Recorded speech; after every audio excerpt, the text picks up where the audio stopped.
Assalamualaikum warahmatullahi wabarakatuh. Saya Nisma Hamidatul Fajriah dengan NIM 081913333011.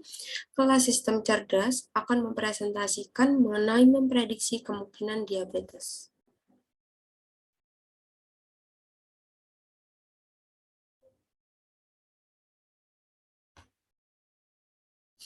Table of Contents.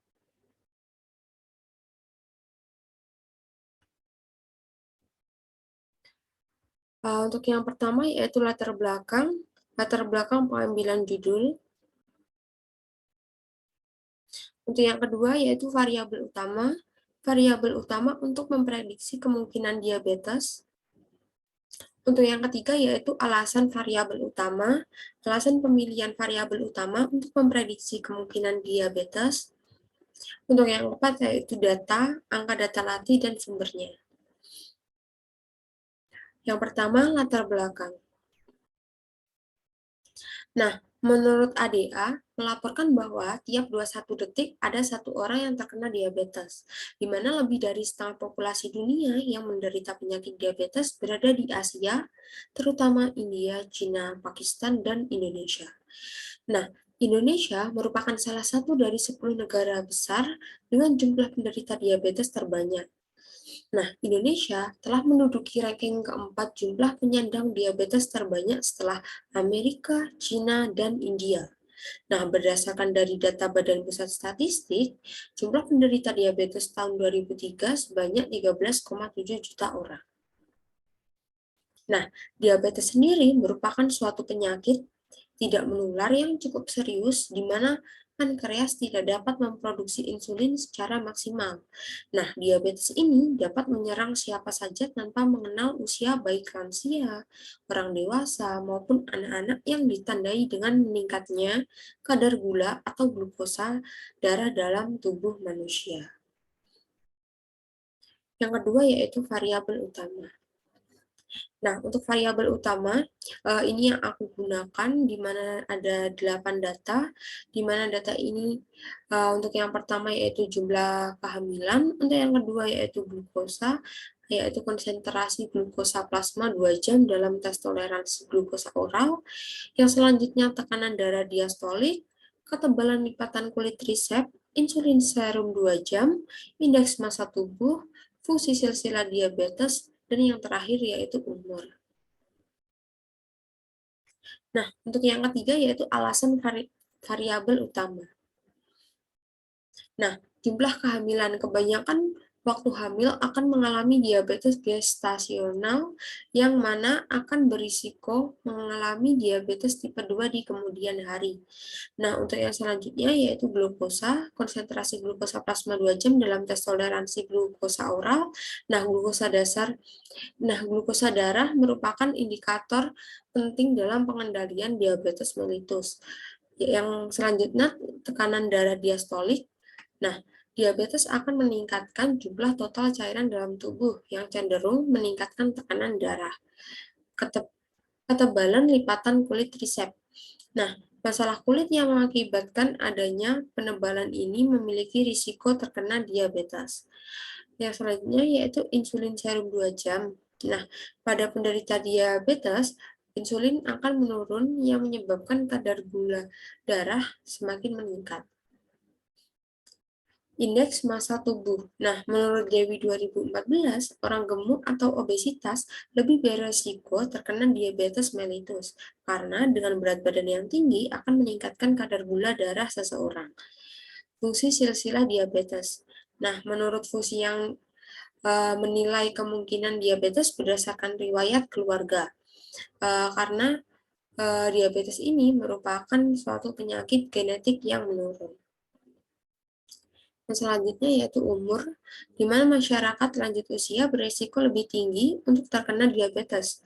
Nah, pemahaman ini didukung oleh Owen tahun 2016 bahwa orang yang berusia di antara 41 sampai 64 tahun sangat berisiko 6 kali lebih untuk terkena diabetes mellitus tipe 2 dibandingkan dengan orang yang berusia antara 25 sampai 40 tahun. Nah, usia merupakan faktor risiko yang tidak dapat diubah dan tidak dapat dihindari. Nah, yang selanjutnya yaitu data. Nah, berikut data yang saya gunakan, di mana data saya ambil dari situs Kaggle, di mana nama dataset yaitu Bima Indians Diabetes Database dengan total data 678 dengan 8 atribut dan 2 kelas target dengan jumlah kelas 1 atau positif diabetes sebanyak 268 dan kelas 0 dengan tidak diabetes sebanyak 500. Berikut daftar pustaka yang saya gunakan. Nah, saya akan kembali menunjukkan data yang saya gunakan dari situs Kaggle.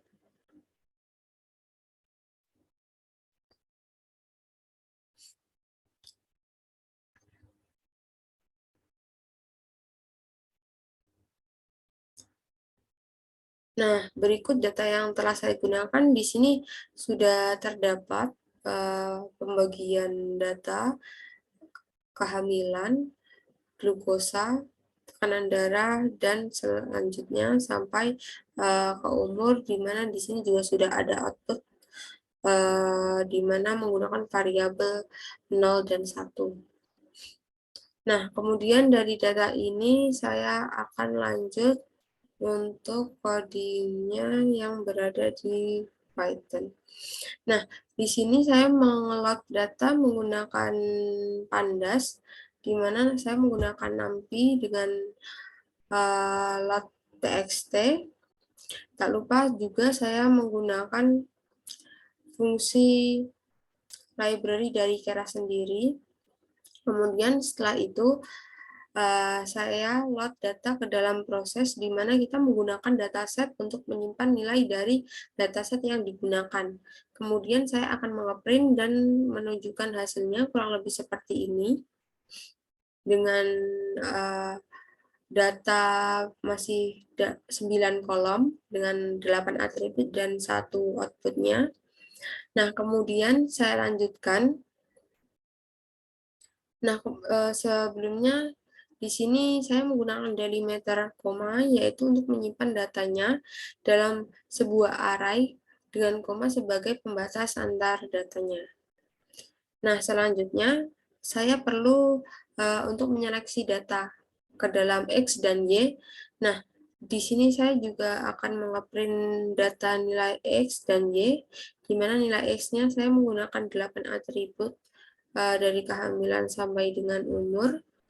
Nah, di sini saya juga mengeprint Y, kurang lebih data seperti ini dengan angka 1 dan 0 sebagai hasilnya.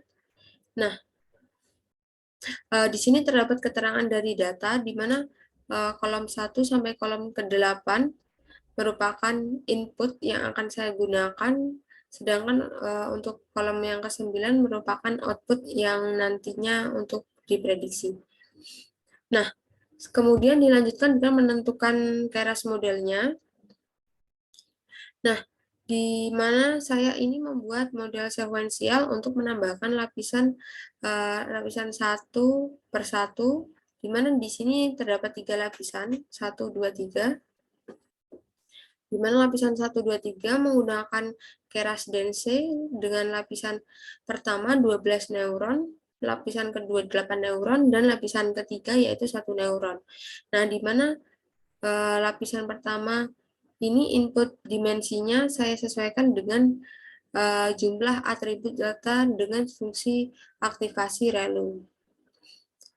Nah, untuk lapisan kedua juga menggunakan fungsi aktivasi relu, sedangkan untuk lapisan ketiga saya menggunakan sigmoid agar mesin dapat menunjukkan nilai 1 dan 0.